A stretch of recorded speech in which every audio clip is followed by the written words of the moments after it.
Well, welcome back.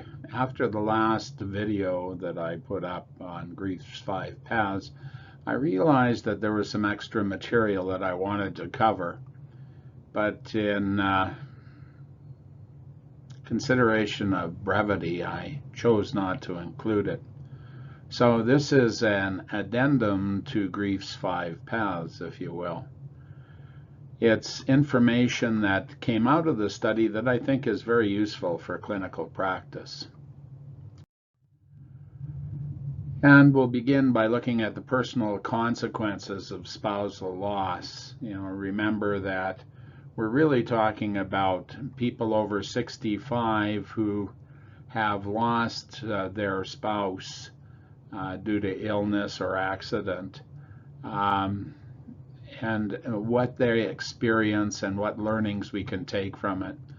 The previous video addressed the discovery of the 5 paths that people in that situation normally take through grief and loss. This video is going to look at some of the other consequences, pardon me, and other learnings that we can derive from it. So, social and cultural changes have really accelerated our use of technology and how we deal with lives. Historical consequences and contexts no longer really apply to what we do when there is a loss. Just take medical advances, for instance. Medical advances have allowed us to keep our loved ones alive longer than they would have 10 years ago or 20 years ago. There's also the fact that it used to be that most people died either at home or in the hospital after a very short period of time, and that's no longer the case. And so all of these changes have shaped the experience of bereavement. So we find today death is really a slowly unfolding process.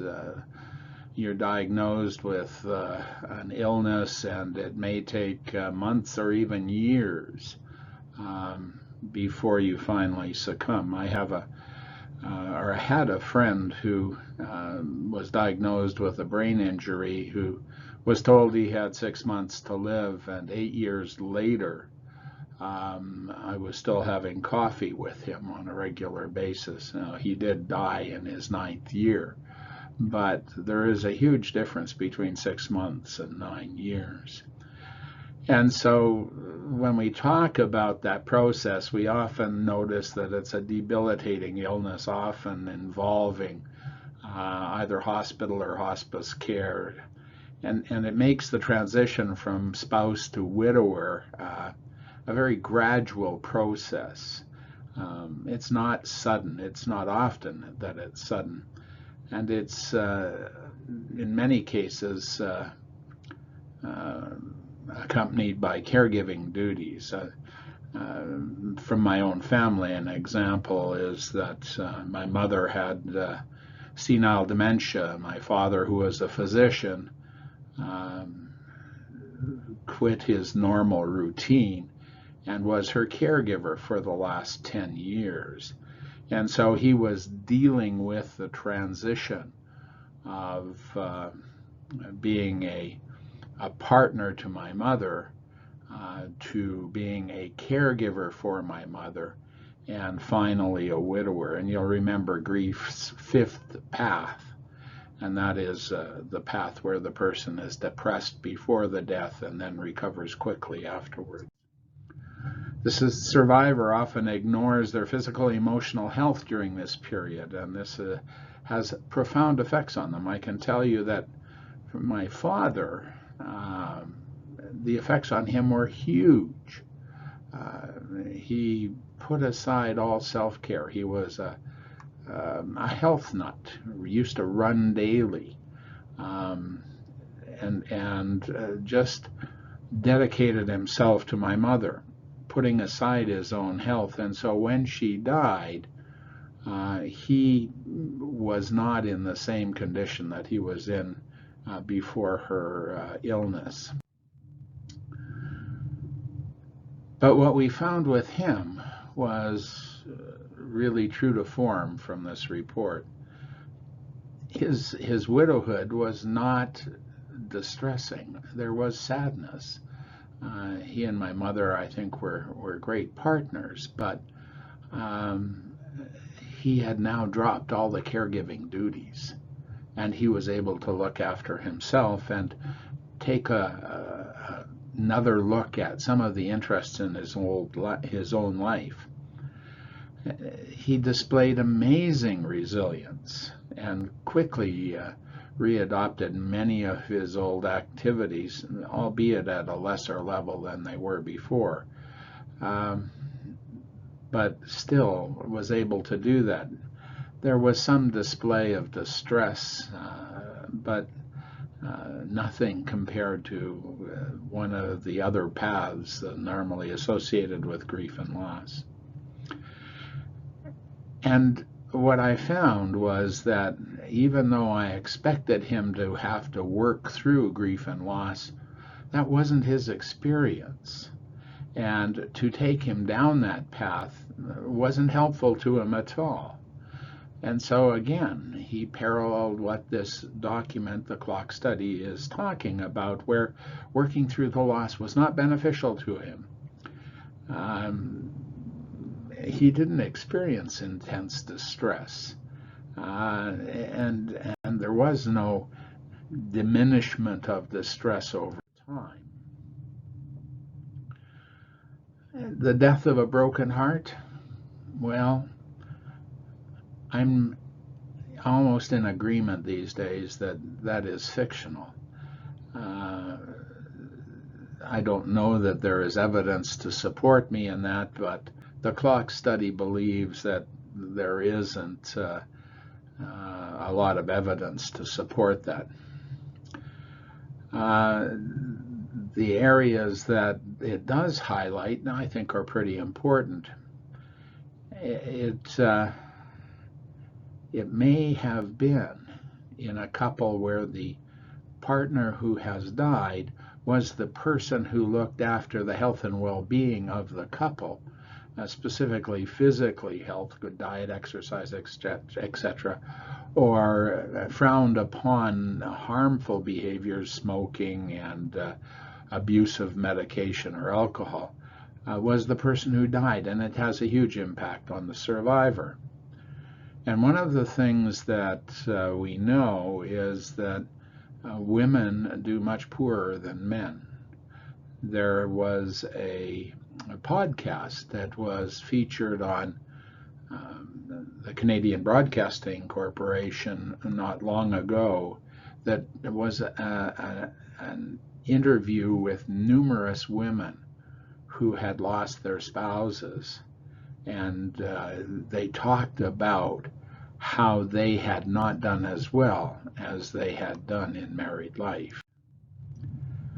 One of the things that I think is not surprising but is often not noticed is that if you have a religious base, you tend to do better because you become socially integrated.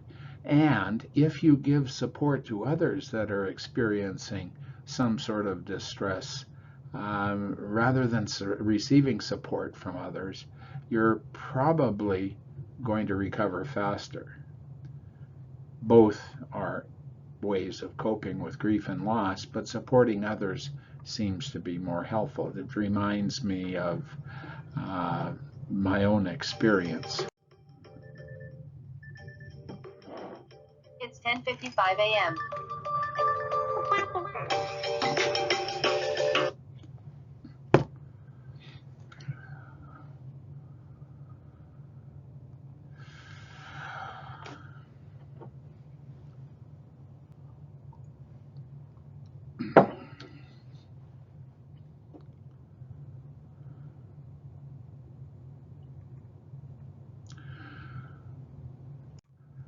So that leads us to successful adjustment to loss.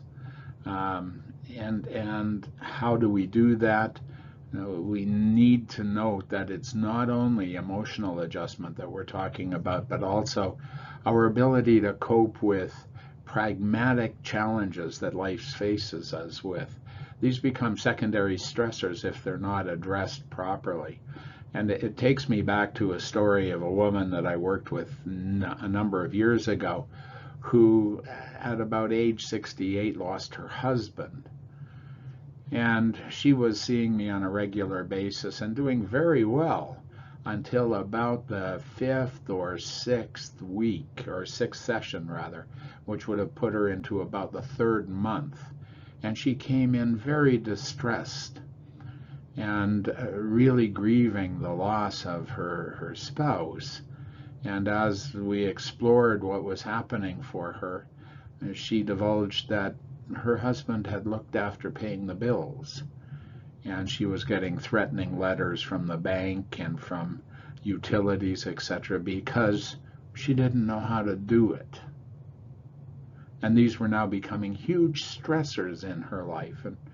And so the solution for her was we found her a retired accountant who was willing to help teach her how to look after her finances. And within just weeks, she was back on track and doing fine.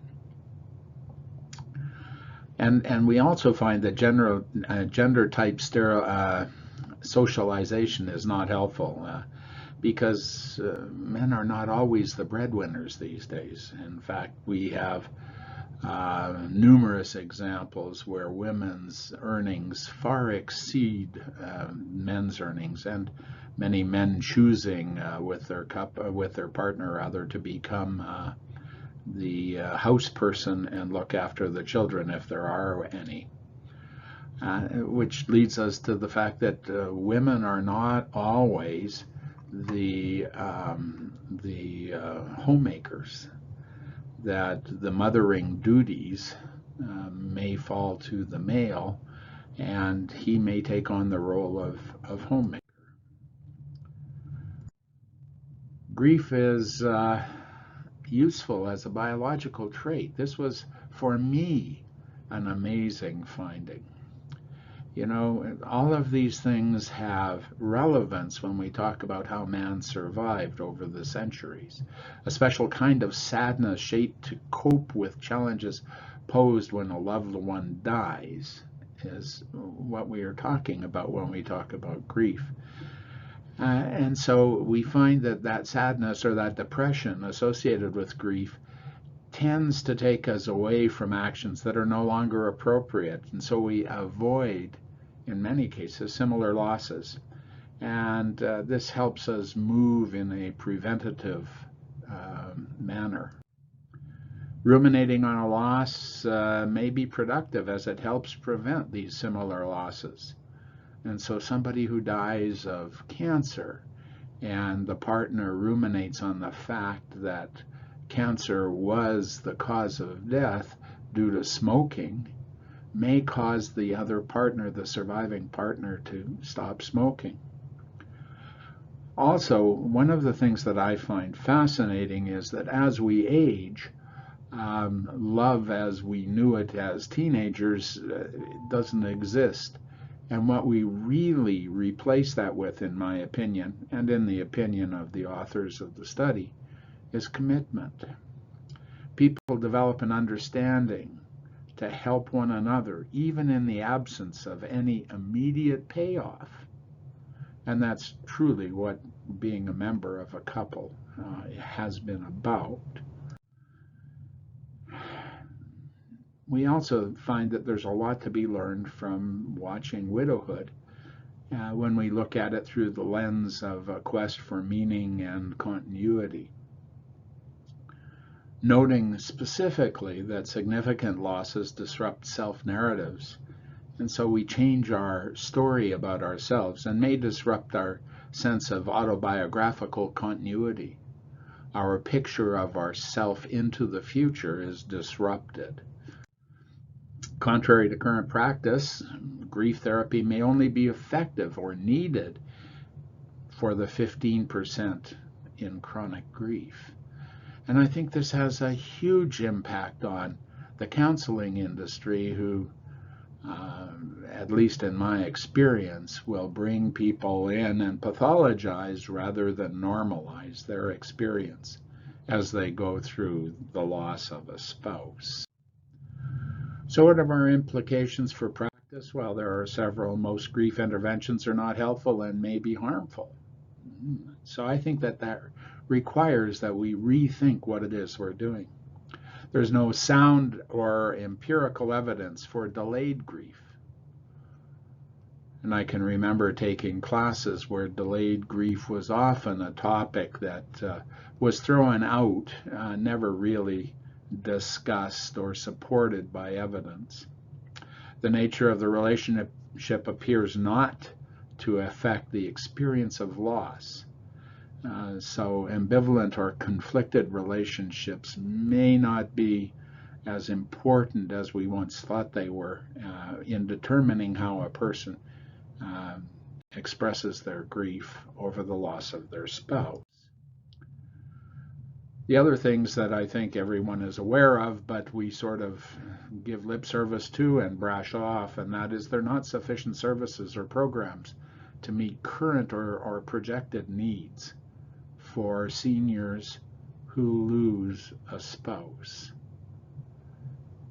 And I'm hoping that not only counselors, but the general public will take to heart this terrible fact and help us resource our communities so that these pioneers are not forgotten.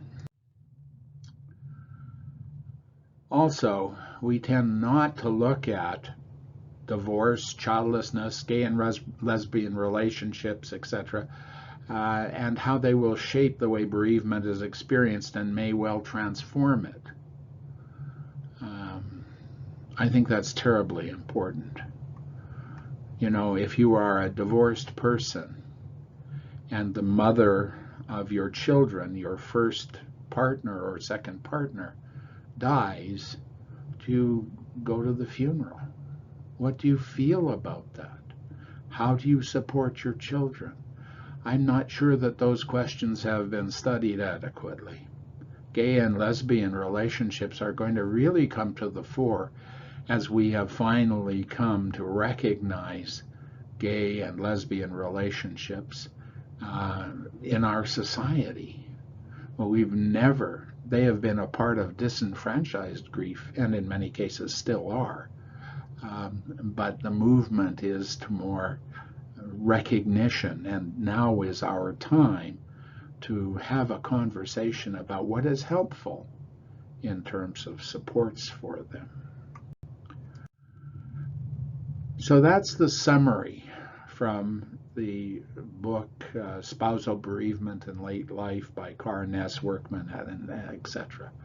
And again, a very helpful book to me, one that brought up a number of areas that I think have to be redeveloped in terms of my practice of grief and loss work.